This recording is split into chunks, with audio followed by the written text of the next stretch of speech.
Okay, here's a review for a Kawasaki Vulcan Classic LT.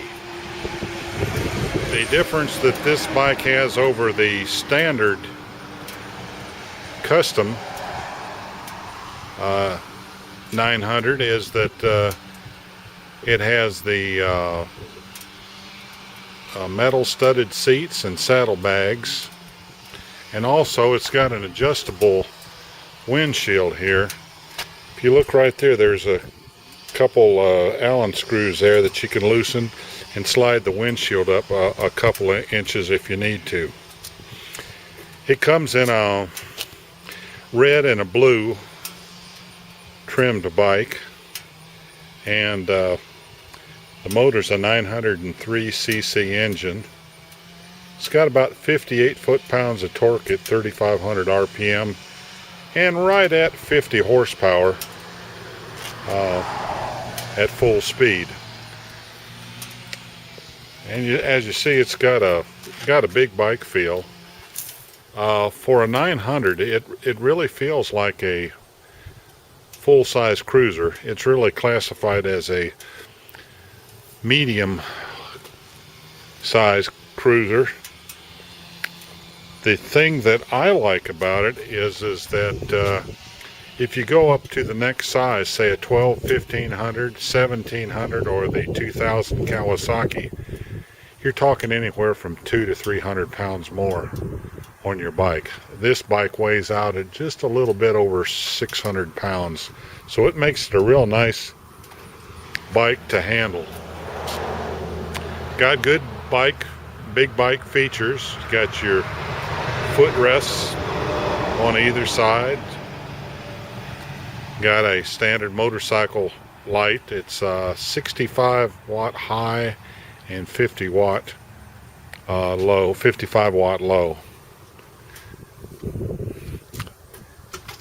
Unlike the Harley Davidson or the Yamaha twin that's in the same class as this has water cooled, and that keeps your crotch a lot cooler when you're riding it in hot weather, rather than having a 300 plus temperature engine. You're talking probably 220, 230. It's got its oil filter down here at the bottom, which it's a little bit of a pain to change. You've got to take out 6 small screws to take the cover and then the rectifier off in front of it. It uses a 6607. That's a Super Tech oil filter that you can buy at Walmart for about $2.80. And then I'm using Shell Rotella T6 5W40 synthetic oil, and you can also buy that at Wally World for about $19 for four quarts or a gallon. This takes 3.8 to fill the motor and transmission. I did add the footrests on the back here for the passenger, and of course they hold you up for those. They're about I think around $300, $299. The saddlebags are nice. They're all leather, and they're big enough you can put probably 3 Walmart bags of groceries in each side. It's got the classic rider seat. Pretty darn comfortable for a rider. It's also got a big windshield. It's made with hardened plexiglass, or it's really acrylic, and it blocks the wind real well. The instrumentation on this is not near what I had on my Bergman.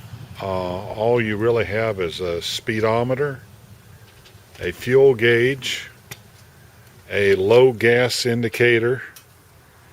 It's got a trip odometer, It's got a oil pressure light. It's a LED pressure light, and you've also got your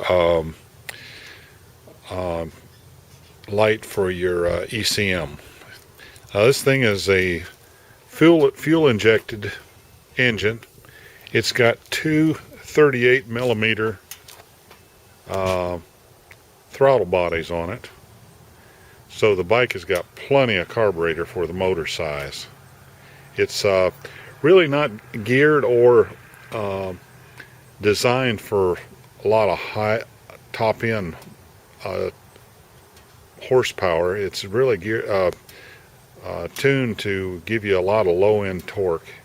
Each cylinder's got 4 valves with a single overhead cam, and it does pull off the line real strong. The only two negatives I've got about it, and they're really not that big a deal, is that the transmission, it's a 5-speed transmission, and they've got straight cut gears, so when you're cruising around at lower speeds, you will hear the transmission hum a little bit from the gears meshing together. But that's typical of a lot of motorcycles. The other thing is the engine's got plenty of power. It really could use a 6-speed transmission, because one of the common things that a lot of people that have these bikes complain about is that when you get up to, when you shift out of 4th into 5th and then running on up to, maybe 40 or 50 in 5th gear, it really feels like it wants to shift again. So a lot of times you're tapping the heel shifter again to look for a 6th gear. But Kawasaki designed it to be a mid-size cruiser, and it really does cruise real nice at 55 and 60. I mean, the bike is capable of probably 105 to 110 mile an hour indicated on the speedometer. So and the engine is really made so it will rev. And a lot of guys run at 80, 85 mile an hour all day long out west all across the desert and everything. But what I find really the most comfortable speed for the bike is right around 55 or 60. It really does good. Like I say, you can run a lot faster than that, but that just seems like a natural speed for it. It's also got a catalytic converters, and the other thing that some folks are concerned about is when you just come off of idle and then drop the throttle back down to idle, you'll hear a clicking noise underneath the gas tank here, and that is an air injection valve, and they just say to ignore it. I think it provides a little more air into the exhaust system to burn some of the unspent fuel. Another thing that the unit has is disc brakes. I think it's around 270 millimeter front disc brake, and I think it's about 250 on the back. The bike's got lots of chrome, and it really does have a good big bike look to it. It's really sort of made after a Harley Davidson Softail. It's got a 8-position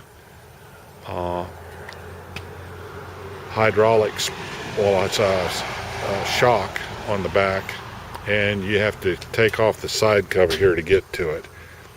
So this model comes, or the LT model comes with the spoke wheels. Some of the other model Kawasaki's have mag wheels, and they use tubeless tires, but of course with these spokes, why you have tube tires. So it's I think you can see the oil filter right in there. In fact, you can see the SuperTech emblem if you look right between there. So it takes I'd say I did an oil change in about probably 15 or 20 minutes. It's not that bad. The drain plug is on the bottom underneath. Like I say, you have to take off this cover, the rectifier underneath it, before you can get to the oil filter. And then it's got a neat feature underneath. There is a window right underneath here you can see right there, that's your oil level. When the bike is balanced straight up, why the oil should be somewhere near the top or center of that window. This unit comes with a heel shifter. Never had a motorcycle that had a heel shifter on it, but it's real nice for shifting gears when you're, say, on a trip or whatever. So that's pretty much it. So far, I really like the bike, and I think for the average cycle rider, say a beginner to a medium skilled rider, why this is a real nice bike. The other one last thing here, it has a nice saddle seat. This seat all comes off in one piece. You just stick your key in here and it unlocks the latch there, and this whole centerpiece lifts off, and you can get to the battery and a toolkit underneath. One of the other features it has too, I failed to mention, is it's got belt drive. So it's a nice big heavy belt drive. More efficient than a transmission or a direct drive shaft bike, and it's quieter, and of course it smooths out the power to the rear wheel. So that's another advantage to it. This bike I think lists for around $9,200, but you can right now you can get over $1,000 off of them. So it's a very competitively priced bike.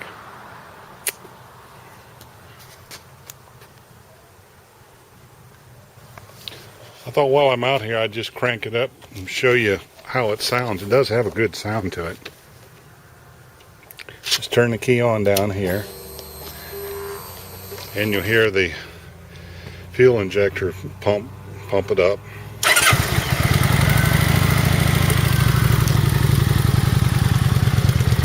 It's got a real nice big bike float. It's not exactly Harley sound, but it does have the potato sound, because the cylinders they're off probably about 50 or 60 degrees.